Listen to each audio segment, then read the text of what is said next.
రేపే రేపే రాష్ట్ర వ్యాప్తంగా మిగిలిన వారికి తల్లికి వందనం డబ్బులు విడుదల చేయబోతున్న ఆంధ్రప్రదేశ్ ప్రభుత్వం తల్లికి వందనం పథకంలో భాగంగా మొదటి విడత డబ్బులు అయితే విడుదల చేశారు. అయితే అనేక కారణాలతో చాలామందికి తల్లికి వందనం డబ్బులు అయితే జమ కాలేదన్నమాట. వారందరూ కూడా మనకి మళ్ళీ సచివాలయాన్ని అయితే ఆశ్రయించడం అయితే జరిగింది. అయితే వీరందరికీ కూడా మనకి 30వ తారీఖున అయితే డబ్బులు వేస్తామని చెప్పేసి చెప్పడం అయితే జరిగిందనమాట.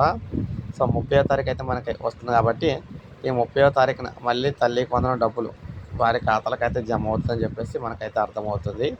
వాస్తవంగా ఈ తల్లికి వందనంకి సంబంధించి ప్రతి విద్యార్థికి కూడా 1వ తరగతి నుంచి ఇంటర్మీడియట్ వరకు చదివే విద్యార్థులందరికీ కూడా తల్లికి వందనం డబ్బులు ఒక్కొక్కరికి 13,000 రూపాయల వారి ఖాతాలకు అయితే జమ చేస్తున్నారు. అయితే ఇందులో కొత్తగా 1వ తరగతిలో జాయిన్ అయిన వారు, ఇంటర్మీడియట్‌లో జాయిన్ అయిన వారికి తర్వాత అయితే వేస్తామని చెప్పేసి చెప్పారనమాట. మిగిలిన వారికి అయితే విడుదల చేస్తారు. ఆ మిగిలిన వారిలో కూడా కొంతమందికి అయితే రాలేదనమాట. వారికి మళ్ళీ 30వ తారీఖున అయితే వేస్తానని చెప్పారు. సో ఈ నేపథ్యంలో మనకి మళ్ళీ రెండోసారి తల్లికి వందనం డబ్బులు అయితే రాని వారికి అయితే విడుదలైతే చేయబోతూ ఉన్నారన్నమాట. ఇది మనకు ప్రజెంట్ ఈ పథకానికి సంబంధించిన తాజా సమాచారం.